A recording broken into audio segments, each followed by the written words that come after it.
The royal kitchens of Thessara glittered with 1,000 imported delicacies, each more exotic than the last, but the grieving queen had not eaten in 7 days. The galaxy's finest chefs had failed, their masterpieces pushed away untouched, their reputations crumbling like ash. And in the servants' quarter, where no one important ever looked, a human single father boiled water for his daughter's bedtime snack, unaware that the steam rising from his battered pot would change everything. Before we dive in, let us know where you're watching from. And if stories like this move you, hit that subscribe button because tomorrow's episode is even more unbelievable than this one. The royal kitchens stretched like a cathedral of chrome and crystal, where light bent through prisms and pooled in colors that had no names on earth. Steam rose in sculptured columns, each curl designed by ventilation systems that cost more than small moons. Along the counters, ingredients gleamed like jewels stolen from dying stars. Fruits that sang when sliced, herbs that changed flavor with the chef's intention, proteins harvested from creatures that lived in the spaces between dimensions. And yet, for 7 days, none of it had mattered. Chef Tolerix stood at the central station, his 6 arms trembling with exhaustion, his carapace dulled from sleepless nights. Around him, sous chefs from 12 different worlds worked in frantic silence, their scales and fur and crystalline skin catching the light as they moved. They plated dishes with the precision of surgeons, each element positioned according to centuries of culinary philosophy. The presentation alone could make lesser beings weep, but presentation was not the problem. The problem waited 3 levels above, in chambers draped with mourning cloth, the color of extinguished suns.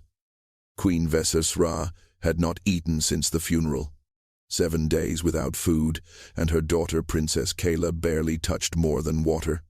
The royal physicians whispered in corridors, their instruments useless against grief that had calcified into something harder than bone. They could measure the body's decline, but not the heart's refusal. Consul Bremick descended the silver stairs into the kitchen, his robes whispering against stone like disappointed sighs.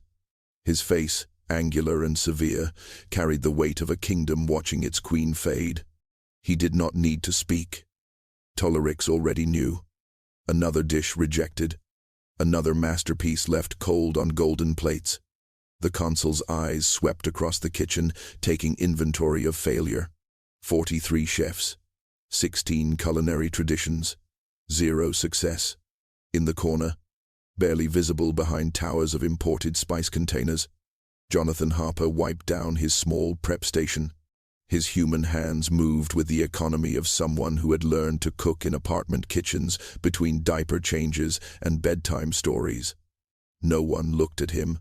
Human cuisine was considered primitive here, barely a step above. Raw ingredients thrown in a bowl.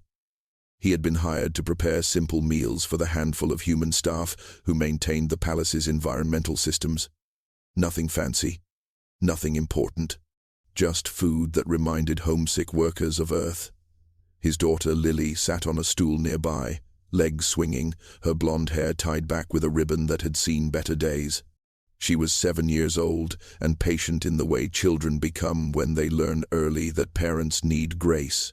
She did not complain about the long hours or the strange palace or the way alien children stared at her in the corridors. She simply waited, drawing pictures on a tablet, humming songs her mother used to sing.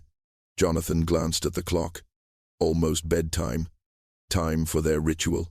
High Chef Zindor arrived on the morning of the 8th day, descending from his ship like a deity gracing mortals with presents. His reputation preceded him by 3-star systems. He had cooked for emperors, for hive minds, for beings of pure energy who consumed flavor as wavelengths of light. His technique was flawless, his intuition legendary. Planets paid tribute for a single course from his hands. He entered the royal kitchen as if stepping onto a stage where the outcome was already written in his favor. Tolerix bowed low, relief flooding through his exhausted frame. If anyone could break the queen's fast, it would be Zindor. The master chef moved through the kitchen like wind through grass, his movements liquid and assured. He did not ask questions. He did not consult menus. He simply closed his eyes, extended his senses, and began to work. His assistants unpacked ingredients wrapped in stasis fields, each one rare enough to ransom governments. A flower that bloomed once per century in the acid rain of Kelvor Prime. Meat from creatures that existed in 17 dimensions simultaneously. Salt harvested from the tears of nebulas. For 6 hours, he cooked. The kitchen fell silent except for the whisper of blades and the precise click of temperature controls. Even the ventilation seemed to hold its breath.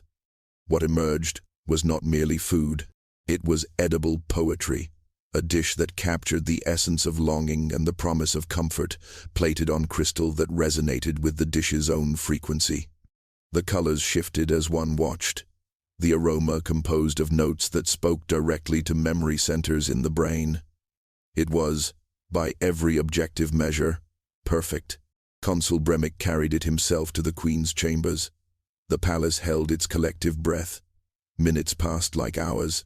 Then the consul returned, the dish untouched, his face carved from disappointment. Queen Vesisra had looked at it, he reported, with eyes that registered nothing. She had waved it away with a hand that barely had strength to lift. Princess Kayla had not even glanced at the plate.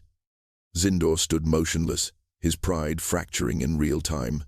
He left within the hour, his ship departing without ceremony. The kitchen descended into something worse than panic. It descended into hopelessness. If Zindor could not reach the Queen, then perhaps no one could. Perhaps this was how monarchs ended, not in war or betrayal, but in the simple refusal of the body to continue. Toleric slumped against his station, his 6 arms hanging useless. Around him, chefs whispered about packing their tools, about the shame of returning home with this failure branded across their names. Some wept quietly into their aprons. Others stared at ingredients they no longer trusted. Jonathan watched from his corner, troubled in a way he could not name. He understood grief. He knew its weight, its texture, the way it turned food to ash in the mouth. 2 years ago, when Sarah died, he had not eaten for days either. Well-meaning friends brought casseroles and lasagnas, dishes made with love and skill, and he could not stomach a single bite. What finally broke his fast was not gourmet cooking. It was Lily, at 5 years old, making him toast, burnt toast, butter melting into black crumbs, and her small voice saying, "Daddy, you have to eat so you can take care of me." He had eaten that toast, every scorched bite, and felt something in him remember how to want to live. He looked at his daughter now, still patient on her stool, and felt the ritual pulling at him. Almost bedtime. Almost time for their simple meal. He reached for his battered pot, dented from a dozen moves across stations and planets, and began to fill it with water. Princess Kayla stood at the window of her mother's chamber, her small hands pressed against glass that overlooked gardens designed to comfort royalty across a dozen species. The flowers bloomed in cascading colors, their scents carefully calibrated to evoke peace. But peace was a concept that had left with her father, buried now beneath stones that sang his name in frequencies only Thessaran ears could hear. She was 9 years old, and already she understood that some absences carved holes too deep for gardens to fill. Behind her, Queen Vesra lay in the vast bed, propped among pillows that adjusted to her failing strength. Her skin, once luminous with the particular lavender glow of her people, had dimmed to something closer to ash. Her green hair, usually vibrant as spring meadows, hung limp across her shoulders. The physicians came and went with their instruments that hummed and blinked, measuring decline with scientific precision. They spoke in hushed tones about nutritional collapse, about the body consuming itself, about time running short.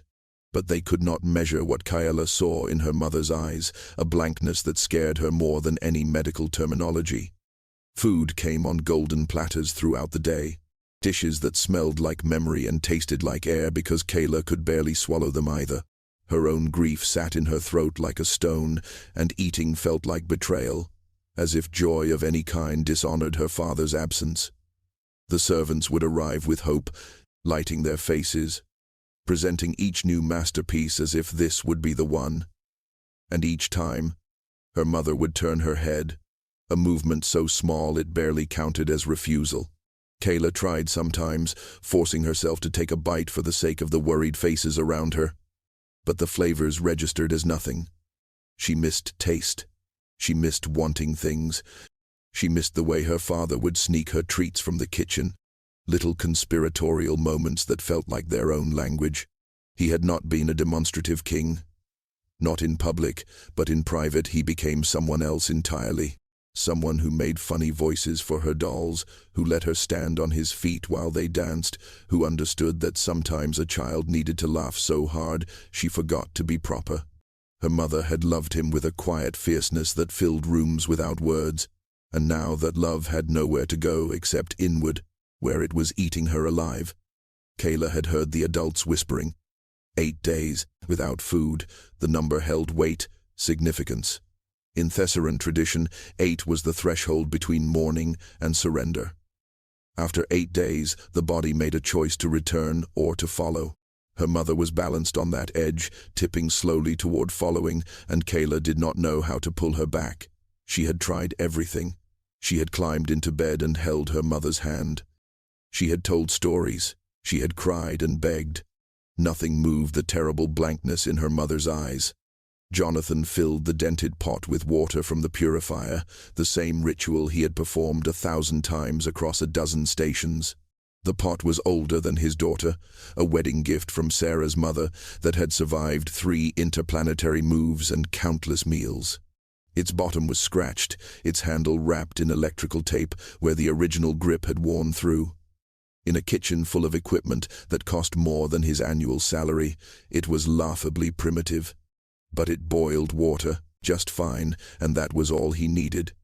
He set it on the small heating coil at his station, the one reserved for human food preparation.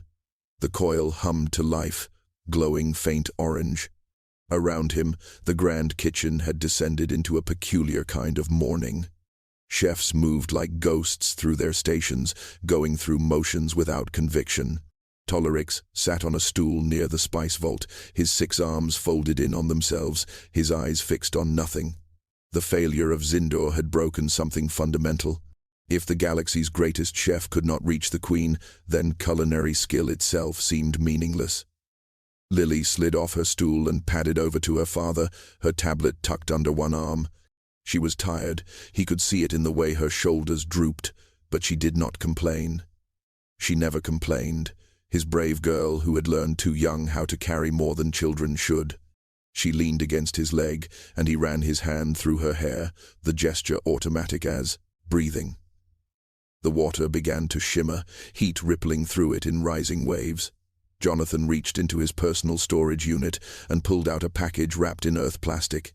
Instant ramen. The cheap kind, the kind he had grown up eating in college dorm rooms and late-night study sessions.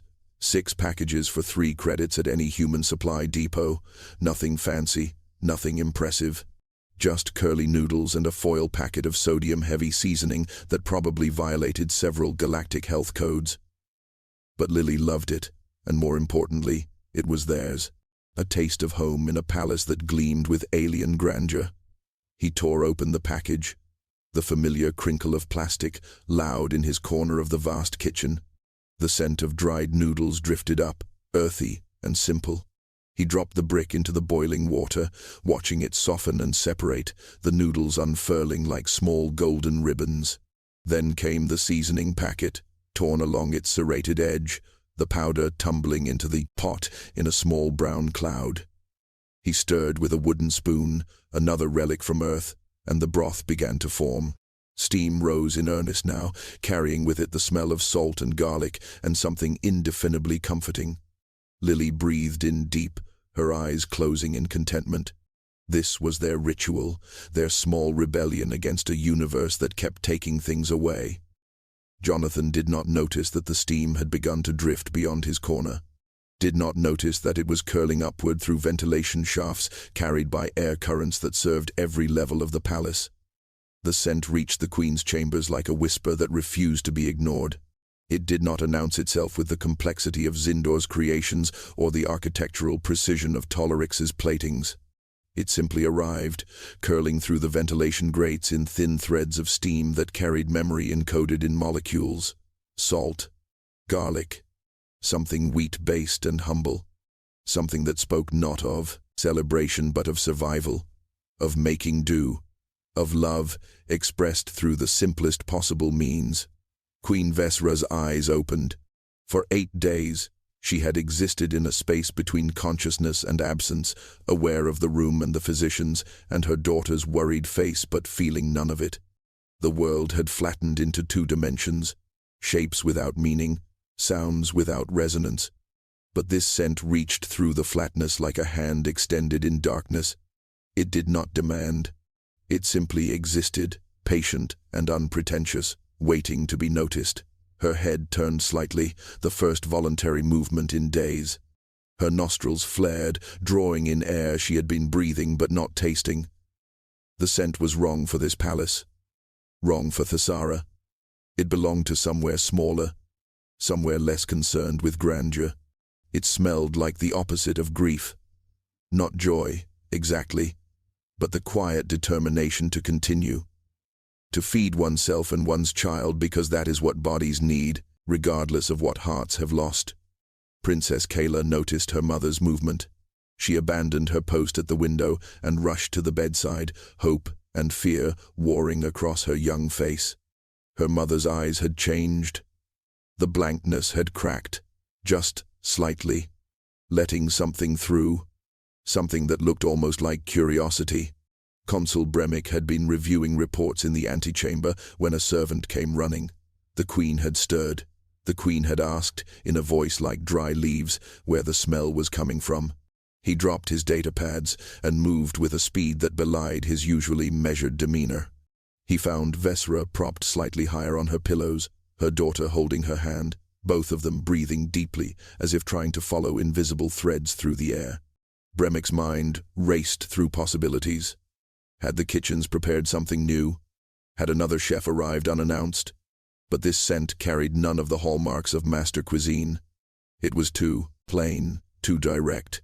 It smelled like poverty made palatable, like something cooked not to impress, but simply to sustain. He pressed the communication crystal embedded in his collar, connecting directly to the kitchen below. Tolerix responded immediately, his voice thick with exhaustion and confusion. No, they had prepared nothing new. The kitchen was in mourning, most of the staff sitting idle. The only active cooking station was, he paused, the human corner. The maintenance staff chef preparing something for his daughter. Just instant noodles, nothing of consequence, barely worth mentioning. Bremick's eyes widened. He looked at the Queen, at the way her chest rose and fell with deeper breaths, at the first hint of color returning to her cheeks. "Find that human," Bremick said. "Bring him here now." Jonathan was ladling ramen into 2 bowls when the kitchen doors burst open and Consul Bremick strode through like a storm given purpose.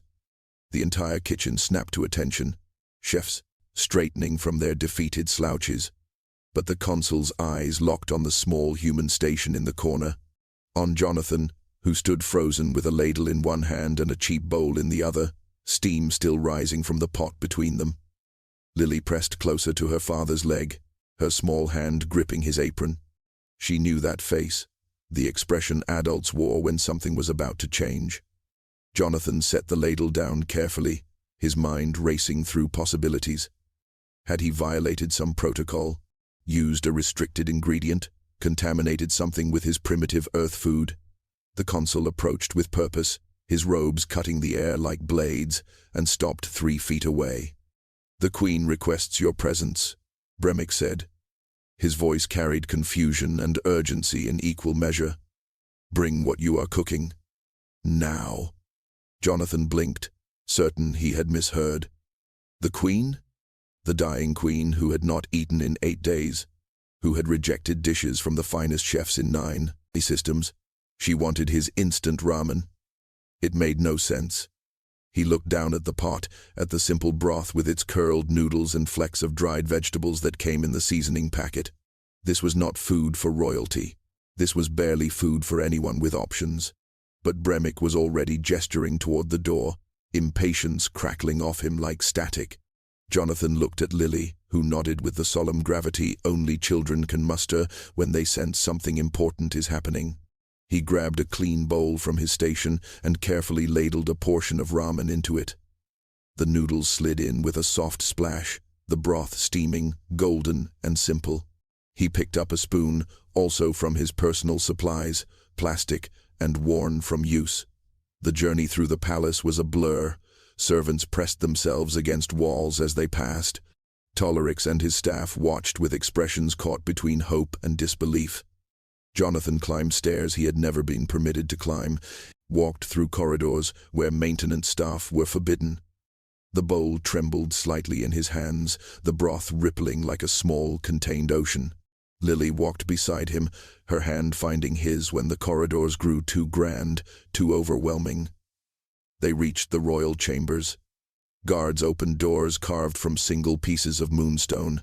Inside, the room smelled of medicine and flowers and the particular stillness of a place where death had been invited but not yet accepted.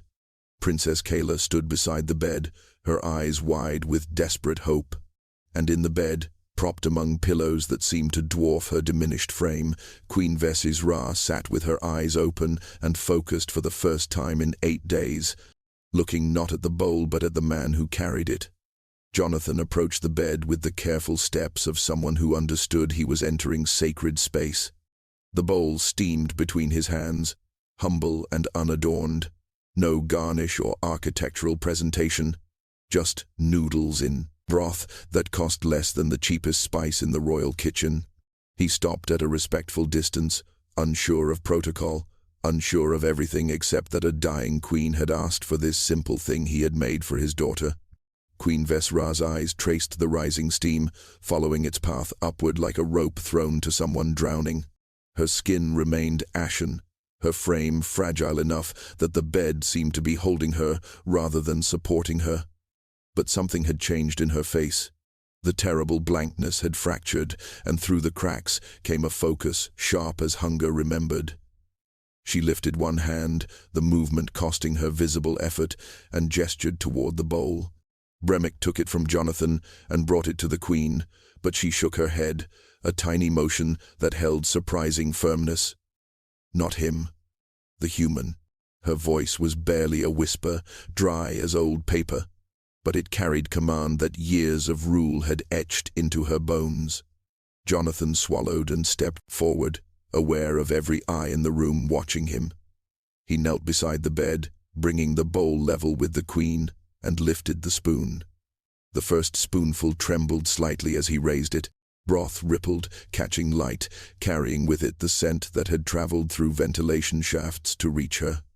Steam curled between them like a bridge built from memory and salt, and the particular comfort of food that demanded nothing except to be eaten. Queen Vesra leaned forward, her lips parting, and accepted the spoon into her mouth. For a long moment, nothing happened. She held the broth on her tongue, her eyes closing, her face absolutely still. Jonathan's heart hammered against his ribs. Around them, the room held its collective breath. Princess Kayla gripped her mother's hand, tears already forming in her large eyes. Then the queen swallowed. Her throat worked, the first food in 8 days traveling down, and her entire body seemed to shudder with recognition. Her eyes opened, and tears spilled down her lavender cheeks like rivers breaking through a dam. Not tears of sadness, though sadness lived in them. Not tears of joy, though joy had begun to remember its name. Tears of something deeper, something that connected grief to the will to survive it. She had tasted something her husband used to make, she whispered, when they were young and poor, and the kingdom was still her father's burden. Before crowns and ceremony, something simple he would cook in their small apartment, just noodles and broth, sitting on the floor because they could not afford furniture. Jonathan lifted another spoonful. The queen accepted it, then another. Her daughter began to cry in earnest, relief pouring through her like rain ending drought. The bowl emptied slowly, each spoonful a small victory against the 8 days of refusal. Jonathan did not rush. He understood instinctively that this was not about speed or efficiency, but about the gentle coaxing of a body back into wanting to live. Queen Vesra ate with tears streaming down her face, and Princess Kayla pressed close to her mother's side, her own grief finally finding a shape that allowed for hope alongside sorrow. When the last noodle disappeared, the queen leaned back against her pillows, exhausted, but present in a way she had not been since the funeral. Color had begun to seep back into her skin, faint as dawn but unmistakable. She looked at Jonathan with eyes that carried gratitude too vast for language, then at the empty bowl, then at Lily, who stood near the doorway, watching everything with the solemn attention children bring to moments they sense will be told as stories later. Remick cleared his throat, his usual composure shaken by what he had witnessed. He gestured for Jonathan to stand, to step back, but the queen raised her hand again. "Stay," she whispered. "Tell me how you made this." Jonathan blinked, confused. There was nothing to tell. It was instant ramen, the kind that came in plastic packages with instructions printed in 6 languages. You boiled water, added noodles, stirred in seasoning. A child could do it. He had taught Lily when she was 5. But the queen was waiting, her gaze steady despite her weakness, and he realized she was not asking for a recipe. She was asking for something else entirely. So he told her. He spoke about Sarah, about the cancer that came too fast, about the year of treatments that drained their savings and their hope in equal measure, about coming home from the hospital to find Lily trying to cook dinner by herself, instant ramen because it was the only thing she could manage, tears on her face because she had burned herself on the pot. He told her about the night Sarah died, about returning to their apartment and not being able to eat anything anyone brought. The casseroles and the carefully prepared meals that tasted like ash and obligation. And then Lily, 3 days later, making him a bowl of ramen with her small, careful hands, saying that Mummy told her ramen was magic because it brought people back from sad places. It was not about the noodles, Jonathan said quietly. It was about remembering that someone needed you to stay. That love could be simple as boiled water and cheap noodles if it came from hands that needed you to survive. The queen closed her eyes, fresh tears tracing the paths of old ones. "Yes," she whispered. "Yes, that is what I tasted. Not the food. The reason to continue." Princess Kayla climbed fully onto the bed now, curling into her mother's side, and Queen Vesra wrapped her arms around her daughter, holding her with strength that had been absent for 8 days. Word spread through the palace like fire through dry grass. The queen had eaten. The human chef with his primitive instant noodles had accomplished what the galaxy's finest culinary masters could not. Within hours, the story had escaped the palace walls entirely, carried by servants and guards and physicians who could not contain their relief and wonder. By evening, news feeds across Thesara were reporting the miracle, and by morning, it had reached neighboring systems. The response was not what anyone expected. In the grand kitchen, Toleric sat at his station with a package of instant ramen before him, studying it as if it were a sacred text. He had spent 40 years mastering technique, learning to coax flavors from ingredients that cost fortunes, building dishes that existed at the intersection of art and science. And a human had saved the queen with something that required 3 minutes and boiling water. The humiliation should have crushed him. Instead, he felt something crack open inside his chest, something that had calcified over decades of competition and prestige. He was not alone. Across the kingdom, chefs began to reconsider what they had forgotten in their pursuit of mastery. The point was not complexity, the point was connection, the point was understanding that sometimes people needed to be reminded why eating mattered, and that reminder rarely came wrapped in edible gold leaf. Cooking schools revised their curriculums. Master classes began, including sections on comfort food, on the cuisine of grief and healing, on dishes whose value had nothing to do with ingredient cost. In the royal chambers, Queen Vesra grew stronger day by day. She ate the carefully calibrated meals the physicians prescribed, but each evening she requested a bowl of instant ramen brought by Jonathan's hands.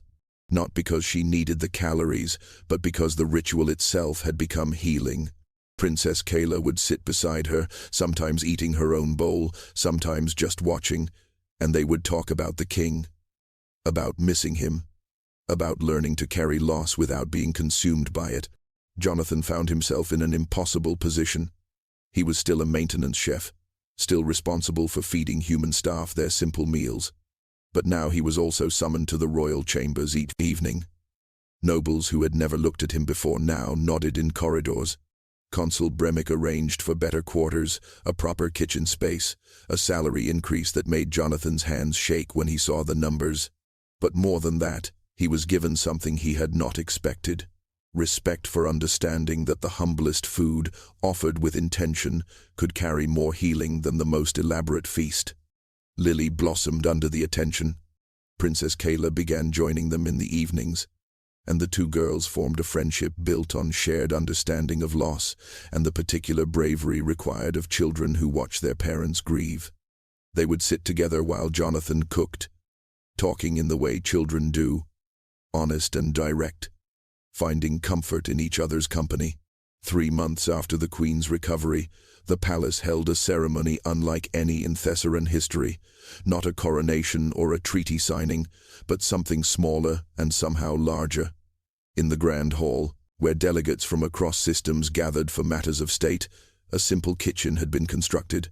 Not chrome and crystal, but humble counters and basic equipment. And at its center, the battered pot that had boiled water for a bedtime snack and changed everything. Queen Vesra stood before the assembly, her strength fully restored, her skin luminous once more. Beside her stood Princess Kayla, and beside Kayla stood Lily Harper, the three of them forming a line that represented something the galaxy had forgotten how to value. The Queen spoke to the gathered nobles and chefs and common citizens who had been invited for the first time to a royal event. She told them that her husband's death had taken more than a life. It had taken her ability to see purpose in continuing, that 8 days without food had been 8 days of her body trying to follow where her heart had already gone, and that what brought her back was not mastery or artistry or the expensive devotion of talented chefs. It was a widowed father making cheap noodles for his daughter, a simple act of love that reminded her why survival mattered. The culinary accords of Thessara were signed that day, a document that recognized comfort food as essential to civilization's foundation. Cooking schools across the system began teaching courses on grief cuisine, on meals meant to heal rather than impress. The finest restaurants added simple dishes to their menus, served without apology or irony. And at the palace, a new position was created. Jonathan Harper became the royal chef of comfort, responsible not for state dinners or diplomatic feasts, but for ensuring that when grief visited the palace, there would always be someone who understood that healing often came in the humblest packages. Tolerix became his unlikely friend, the master chef learning from the maintenance cook how to quiet his technique enough to hear what people actually needed. They worked side by side sometimes, the chef with 6 arms and the human with 2, creating meals that bridged the gap between sophistication and simplicity. Other chefs followed, understanding finally that there was no shame in serving soup to sad people, in making toast for the grieving, in remembering that food's first purpose was never glory.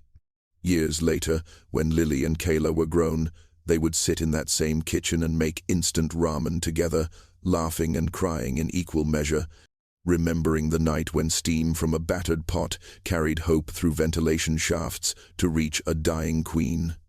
The pot itself was never replaced.